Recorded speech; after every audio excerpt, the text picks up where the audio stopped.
நாம் இன்றைக்கி ஷேகர் காமுலா எழுதி இயக்கியிருக்கிற பைலிங்குவல் படமான குபேரா அப்படின்ற படத்தோட ரிவ்யூ பார்க்க போகிறோம். இந்த படத்தில் தனுஷ், நாகார்ஜுனா 2 பேரும் சேர்ந்து நடிச்சிருக்காங்க. நாகார்ஜுனாவோட முன்னாடி பைலிங்குவல் படமான தோழா எனக்கு ரொம்ப பிடிச்சிருந்தது. இந்த படமும் அதே குவாலிட்டியில் இருக்கும் அப்படின்ற ஒரு எதிர்பார்ப்பு இருந்துச்சு. ட்ரெய்லர் பார்த்தேன். ட்ரெய்லர் வந்து ஒரு பரபரப்பான ஆக்ஷன் மூவி மாதிரி இருந்துச்சு. சரின்னு சொல்லிட்டு தேட்டரில் போய் பார்த்தேன். படம் எப்படி இருந்தது அப்படின்றத நம்ம இன்றைக்கி ரிவ்யூவில் பார்க்கலாம். நம்ம சேனலுக்கு தான் முதல்ல வரீங்கனாக்க மறந்துடாமல் சப்ஸ்கிரைப் பண்ணுங்கள். அடுத்த வேளை சாப்பாடை தவிர வேறு எதை பற்றின சிந்தனையும் இல்லாமல் வாழ்க்கையை ஓட்டிகிட்ருக்காங்க திருப்பதியில் இருக்கிற ஒரு பிச்சை எடுக்கிற கும்பல். அப்படியே கட் பண்ணானாக்கா மும்பையில் ஒரு பயங்கர பணக்கார கும்பல். அவங்க வந்து இந்தியாவிலேயே பெரிய பணக்காரன் ஆகணும், உலகத்திலே மிகப்பெரிய பணக்காரன் ஆகணும் அப்படின்ற குறிக்கோளோட அவங்களோட காய்களை நகர்த்திட்டு இருக்கிறாங்க. சின்ன ஊர்லேருந்து ஒரு காதலன் காதலி 2 பேரும் ஓடி வந்து மும்பையில் செட்டில் ஆகலாம் அப்படின்னு பிளான் பண்ணுறாங்க. அந்த பொண்ணு மும்பைக்கு வந்துடுறா. ஆனால் அந்த பையன் அந்த பொண்ணுக்கு கம்பி நீட்டிடுறான். ஒரு நேர்மையான சிபிஐ ஆஃபீஸர் அரசியல்வாதிகளை எதிர்த்து அவர் செட் ஆஃப் ஆக்ஷன்ஸ் எடுக்கிறாரு. அதோட பின்விளைவாக அவர் வந்து ஜெயிலுக்கு போக நேருது. அவரோட குடும்பம், குழந்தை எல்லாரையும் பிரிஞ்சு இருக்க வேண்டிய ஒரு சூழ்நிலை ஏற்படுது. இந்த 4 பேரும் ஒரு புள்ளியில் மீட் பண்ணுறாங்க. அவங்க வாழ்க்கையில் என்ன ஆச்சு அப்படின்றது அந்த படத்தோட கதை, கிளைமேக்ஸ் எல்லாமே. இந்த படத்தோட கதை பேப்பரில் ரொம்ப அருமையாக வந்திருக்கு. திரையில் எப்படி வந்திருக்கு அப்படின்றத இந்த ரிவ்யூவில் ஃபர்தராக பார்க்கலாம். ஒரு 2.5 மணி நேரம் ஒரு படம் எடுக்கணும் அப்படின்னாக்கா ஒரு லிமிட்டட் அமௌண்ட் ஆஃப் ஏரியாவை தான் ஃபோக்கஸ் பண்ண முடியும். அதனால் கதை வந்து செலக்ட் பண்ணுறப்பயே சுருக்கமாக தான் செலக்ட் பண்ணுவாங்க. ஆனால் இந்த படத்தில் டைரக்டர் வந்து ஒரு பெரிய கதையை எடுத்து அவர் கையாளணும்னு ட்ரை பண்ணியிருக்கிறாரு. ஆக்ஷன் இருக்குது, ரொமான்ஸ் இருக்குது, ட்ராமா இருக்குது, சென்டிமெண்ட்ஸ் இருக்குது, இப்படின்னு எல்லாத்தையும் வந்து ட்ரை பண்ணுறாரு. அதுக்கு 3 மணி நேரம் பத்தவே இல்லை. அது மட்டும் இல்லாமல் அந்த 3 மணி நேரம் எடுத்த படமும் அழுத்தமாகவோ இல்லை பரபரனோ இல்லாமலே போயிடுச்சு. ஒரு சில காட்சிகள் மட்டுமே மக்கள் ரசித்தாங்க. அது தவிர்த்து இந்த 3 மணி நேரம் படம் பார்க்குறதுக்கு வந்து நம்மளோட பொறுமையை பெரிய அளவில் சோதிக்கிற மாதிரி தான் இருந்துச்சு. காதல் வாழ்க்கையை தொலைச்ச உடனே சாக துடிக்கிற கேரக்டராக ராஷ்மிகா மந்தனா நடிச்சிருக்கிறாங்க. வாழ்க்கையே தொலைச்சி பிச்சைக்காரனாக மாறினாலும் வாழ துடிக்கிற கேரக்டரில் தனுஷ் நடிச்சிருக்கிறாரு. இவங்க 2 பேரும் மீட் பண்ணுறப்போ அவங்களுக்கு இடையில நடக்கிற டயலாக் ரொம்ப இன்ட்ரெஸ்டிங்காக இருக்குது. ஒரு சில இடங்களில் நம்மளை சிந்திக்கவும் வைக்கிது. இந்த படத்தோட cinematography, sound design, production design எல்லாமே வந்து ரொம்ப சூப்பராக இருந்துச்சு.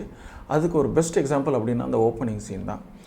கடலுக்கு நடுவில் ஒரு ஆயில் ரிக் ஒன்று இருக்கும். அதில் பசங்கள்லாம் வந்து பயங்கர ஹாப்பியாக இருப்பாங்க. என்னடான்னு பார்த்தோன்னாக்கா அவங்க பெரிய ஆயில் ரிசர்வ் வந்து கண்டுபிடிச்சிருந்துருப்பாங்க.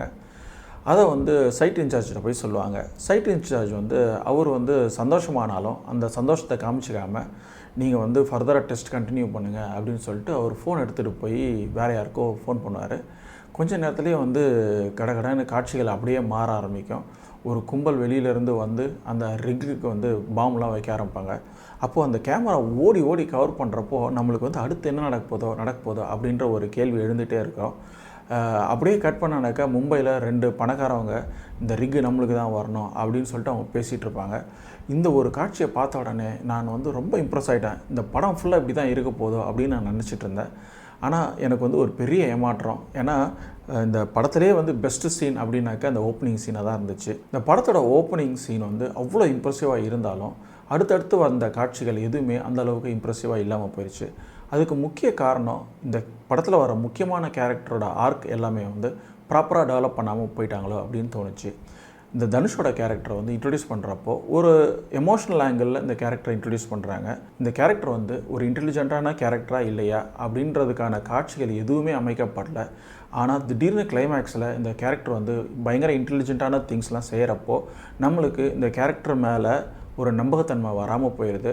அதனால் இந்த கிளைமேக்ஸ் வந்து ஒர்க் அவுட் ஆகாமல் போயிடுச்சு. அதே மாதிரி நாகார்ஜுனோட கேரக்டரை இன்ட்ரடியூஸ் பண்ணுறப்போ ஒரு மாரல் டைலமாவோட தான் காமிப்பாங்க. அவரோட மாரல் ஸ்டாண்டர்ட்ஸை அப்ஹோல்ட் பண்ணணுமா இல்லைன்னா குடும்பத்தை பிரிஞ்சு ஜெயிலில் இருக்கணுமா அப்படின்னு சொல்லிட்டு உடனே இந்த கேரக்டர் வந்து நான் குடும்பத்தோடு இருக்கிறது தான் முக்கியம் அப்படின்னு சொல்லிட்டு மாரல் ஸ்டாண்டர்ட்ஸை காம்ப்ரமைஸ் பண்ணுறதுக்கான முடிவு எடுக்கும். அப்புறம் கொஞ்சம் தூரம் படம் நகர்ந்த உடனே நான் வந்து இல்லை என்னோடய மாரல் ஸ்டாண்டர்ட்ஸ் தான் முக்கியம் அப்படின்னு சொல்லிட்டு திடீர்னு ஒரு பல்ட்டி அடிக்கும்.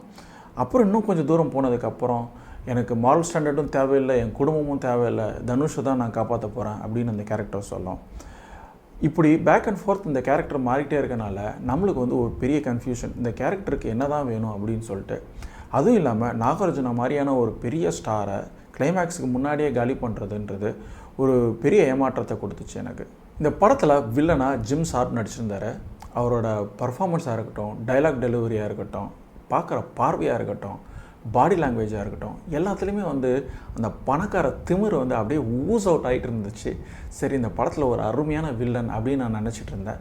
ஆனால் நம்ம டைரக்டர் வந்து இந்த கேரக்டரை ப்ராப்பராக டெவலப் பண்ணாமல் ரொம்ப ப்ரிமிட்டிவாக டெவலப் பண்ணியிருக்கிறாரு அப்படின்னு நினைக்கிறேன். பணக்காரன் அப்படின்னாலே பார்க்குறவனெல்லாம் கொலை பண்ணிகிட்டு இருப்பான், பார்க்குறவனெல்லாம் கற்பழிச்சிட்டு இருப்பான் அப்படின்ட்டு ரொம்ப ஃப்ளாட்டாக டெவலப் பண்ணல. இந்த கேரக்டர் வந்து ஒரு நுவான்ஸ்டு கேரக்டராக டெவலப் ஆகாமல் போயிடுச்சு. அதுவும் இல்லாமல் அந்த ஃபைனல் கிளைமேக்ஸில் தனுஷ் கேரக்டர் நீ பிச்சை எடுக்கணும் அப்படின்னு சொன்னோடனே எந்தவித ரெசிஸ்டன்ஸும் இல்லாமல் அந்த கேரக்டர் தெருவில் போய் உட்காந்து பிச்சை எடுக்கிறப்போ அந்த கேரக்டர் சரிஞ்சிருச்சு. கொஞ்ச நேரத்தில் படமும் சரிஞ்சிருச்சு. சரி அனிபால், இந்த படம் எப்படி இருந்தது அப்படின்னு கேட்டிங்கனாக்கா, இந்த படத்தில் ஒரு சில காட்சிகள் ரொம்ப அருமையாக வந்திருந்தது. தேட்டரில் எல்லாருமே பார்த்து ரசித்தாங்க.